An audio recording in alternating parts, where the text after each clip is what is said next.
जय हिंद दोस्तों, आप सभी का स्वागत है एक बार फिर से आपके अपने यूट्यूब चैनल यूनिक ज्ञान में।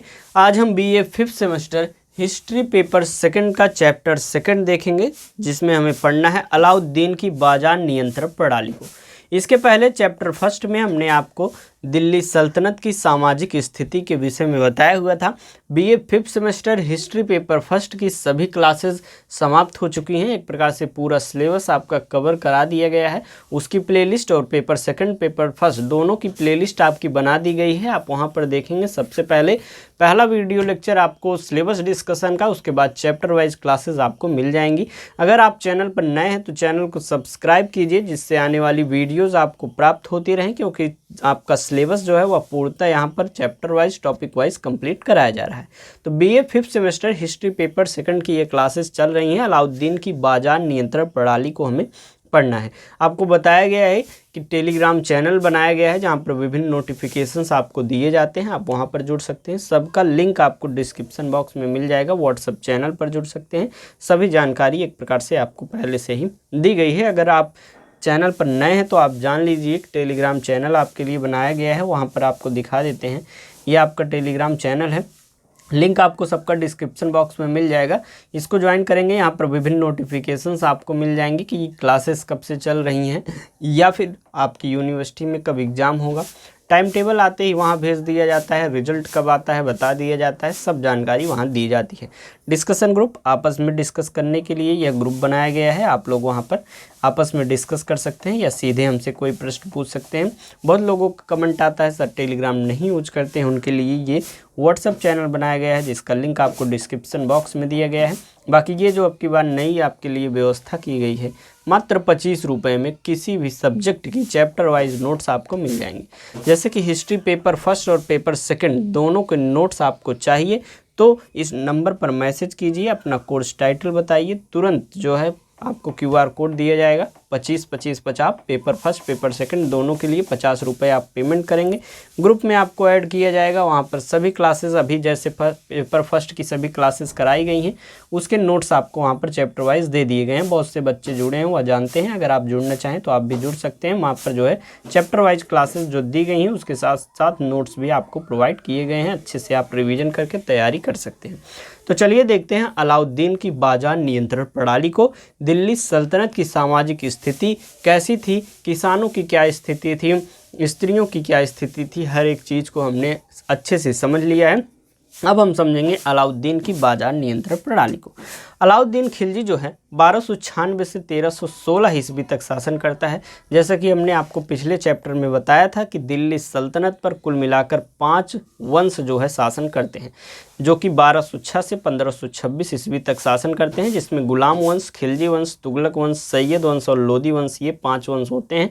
इसमें दूसरा वंश है खिलजी वंश। गुलाम वंश 1206 से 90 तक रहता है और 90 से 1320 जो है वह रहता है खिलजी वंश। खिलजी वंश की स्थापना किसने की थी? जलालुद्दीन फिरोज खिलजी ने की हुई थी, जो कि 1290 से 96 तक शासन करता है और 96 से 1316 अलाउद्दीन जो है शासन करता है। खिलजी वंश का बहुत ही एक प्रकार से प्रभावशाली यह शासक रहता है और इसने इसके अपने शासनकाल में बाजार नियंत्रण प्रणाली, मार्केट कंट्रोल सिस्टम लागू की थी, जो उसके प्रशासन की सबसे उल्लेखनीय उपलब्धि एक प्रकार से गिनी जाती है।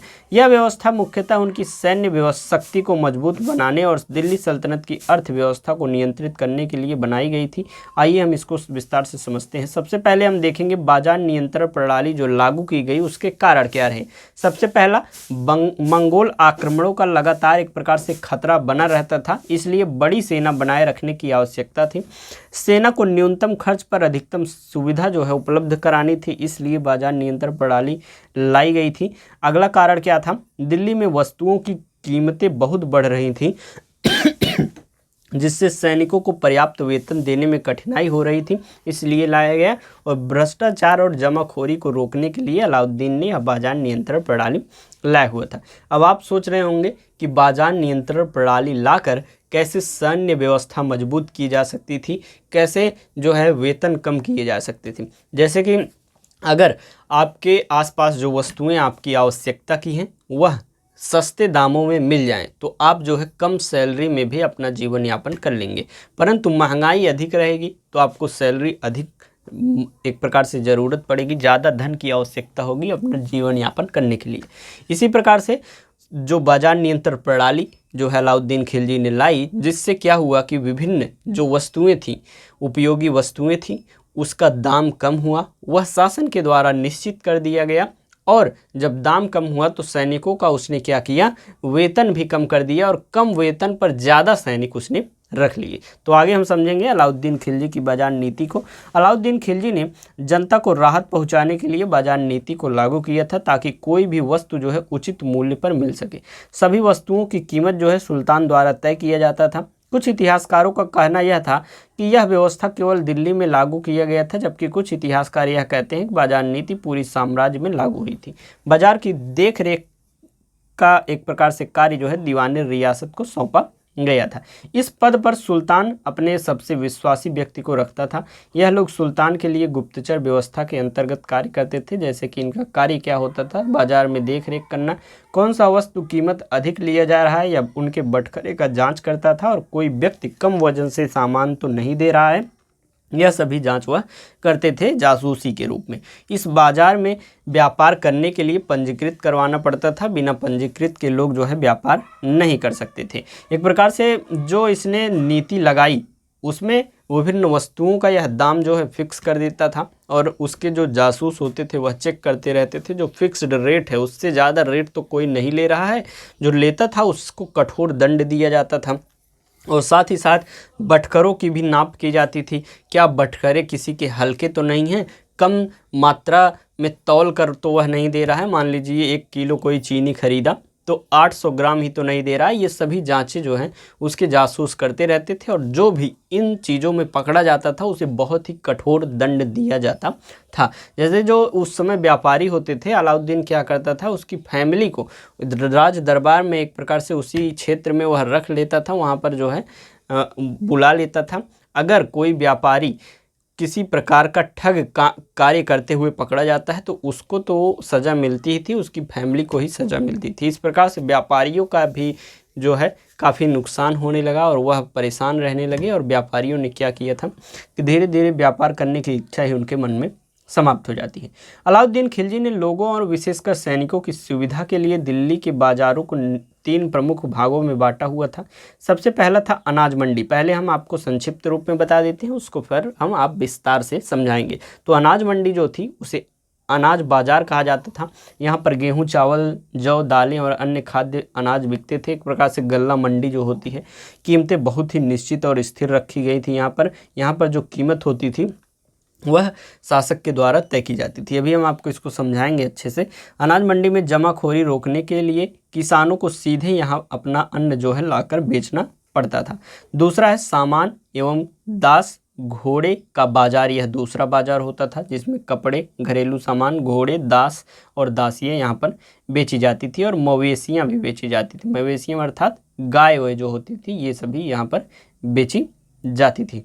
खासकर घोड़े और दासों पर कड़ा नियंत्रण रखा गया था, क्योंकि सेना के लिए घोड़ों की गुणवत्ता और उपलब्धता एक प्रकार से बहुत महत्वपूर्ण थी। सामान्य बाजार की बात करें तो यहाँ पर फल, सब्जी, घी, तेल, चारा और रोजमर्रा की वस्तुओं का बाजार लगता था। यहाँ पर घी, तेल, सब्जियाँ, फल, चारा, लकड़ी, ईंधन आदि उपलब्ध रहते थे। रोजमर्रा की ज़रूरतें पूरी करने के लिए आम जनता यहाँ से खरीदारी एक प्रकार से करती थी। इन तीनों बाजारों की देखरेख जो है सहनाए मंडी मार्केट सुपरिंटेंडेंट करता था। साथ ही गुप्तचर और मुहतसिब भी निगरानी रखते थे कि कहीं व्यापारी मिलकर कीमतें न बढ़ाएं या जमाखोरी एक प्रकार से न करें। तो पहली क्या थी, जो आपकी पहली गल्ला मंडी थी, उसको हम चलिए विस्तार से समझेंगे। तीनों बाजारों को हमने पहले संक्षिप्त में आपको समझाया, अब हम उसको विस्तार से समझेंगे। पहली क्या थी, गल्ला बाजार या मंडी, अनाज मंडी, जो कि हमने आपको बताई थी। तो अलाउद्दीन खिलजी जो है उसके द्वारा स्थापित बाजारों में सबसे मुख्य गल्ला या मंडी बाजार था। सभी केंद्र में गल्ला बाजार होता था।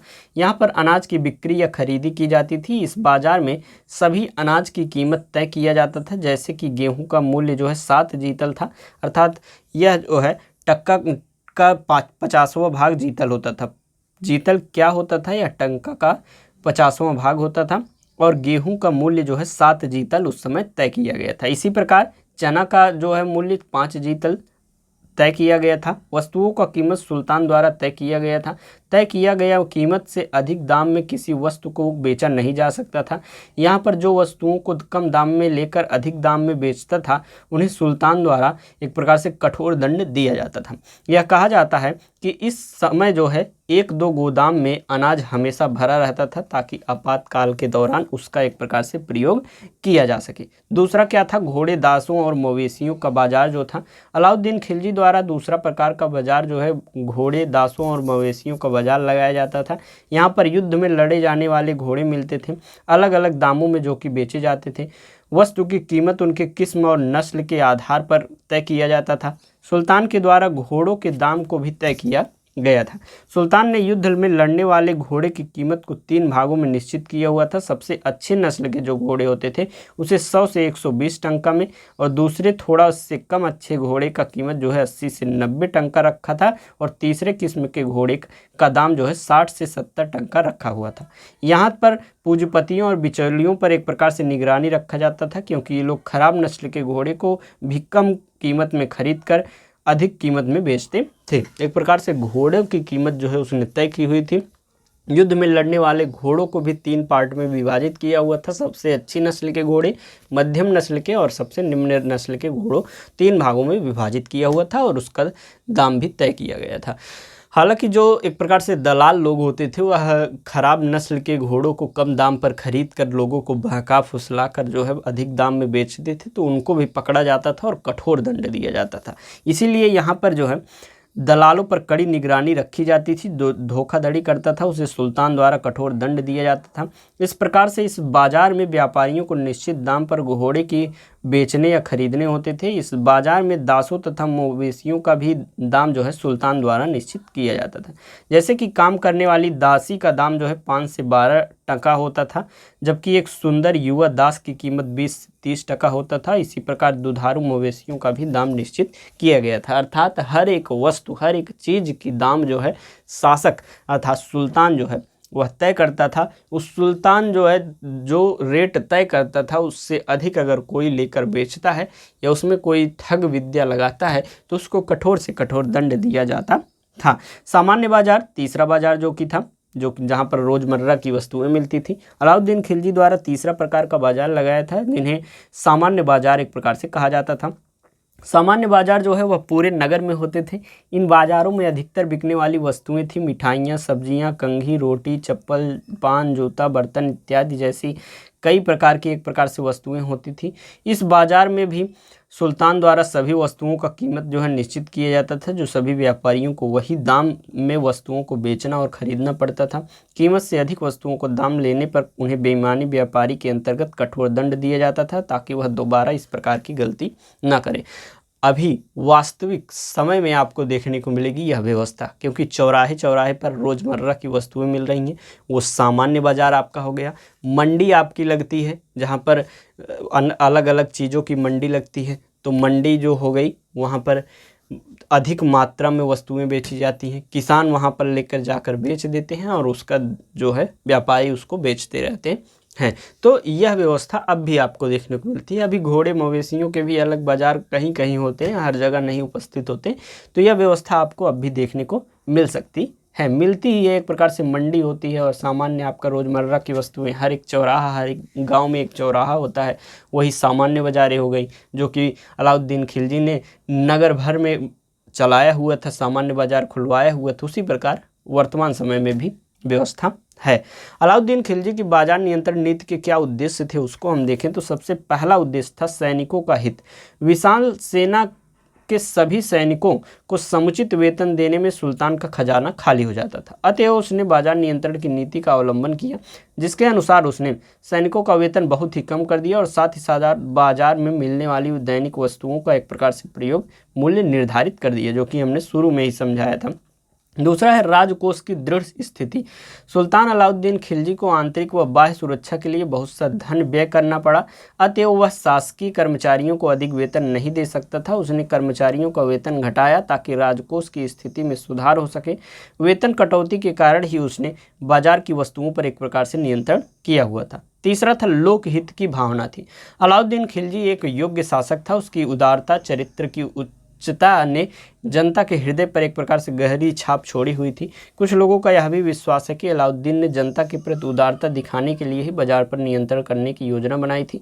इस संबंध में खैरुल मजलिस के लेखक शेख नसीरुद्दीन ने लिखा हुआ है कि अलाउद्दीन का बाजार नियंत्रण जो है लोकहित या परोपकार की भावना का एक प्रकार से परिणाम है। अलाउद्दीन की बाजार नियंत्रण जो प्रणाली लाई थी उसने, उसका लाभ क्या क्या हुआ। सबसे पहला, अलाउद्दीन अपने उद्देश्य में सफल रहा। बिना वेतन बढ़ाए एक विशाल एवं शक्तिशाली सेना का संगठन करना, इसी नीति के कारण इसका जो है संभव हो सका था। दूसरा है, अकाल, दुर्भिक्ष व सूखे के दिनों में अनाज का उचित भंडार होने से अन्न की कमी नहीं हुई।